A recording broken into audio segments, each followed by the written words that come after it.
મોદી સાહેબના મિત્રો આટલા લુચ્ચા અને કරු ભગત કેમ છે?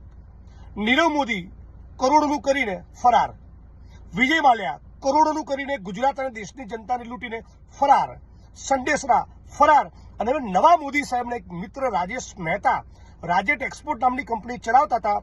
સેબીએ ઇન્વેસ્ટિગેશનમાં શોધી કાઢ્યું કે આ ભાઈની ખાસ કોઈ આવક જાવક મોટા કારોબાર નહોતા, છતાં એમની ખાતા વહીમાં કેટલા રૂપિયાનો હિસાબ બતાવતા? 15 લાખ કરોડનો. એટલું મસ્ત મોટું કૌભાંડ છે કે તમે એની કલ્પના ના કરી શકો. 1500 કરોડનું કૌભાંડ પણ કોને કહેવાય? પણ 1500 કરોડ નહીં, 15,000 કરોડ નહીં, 1.5 લાખ કરોડ નહીં, 15 લાખ કરોડનું કૌભાંડ. કોનું? મોદી સાહેબના મિત્ર રાજેશ મહેતાનું. અને નરેન્દ્રભાઈ ન ખાતા હું ન ખાને દૂંગા એક શબ્દ બોલતા નથી, અને એમના તાલે ડાન્સ કરવા વાળા ન્યૂઝ ચેનલ વાળા છાપા વાળા પણ એક લીટી છાપતા નથી કે બતાવતા નથી. અને આના કારણે તમારા મારા જેવા ગુજરાત અને દેશના નાગરિકોના LICમાં રોકેલા વધારે નહીં તો 1600 કરોડ રૂપિયા ડૂબી ગયા.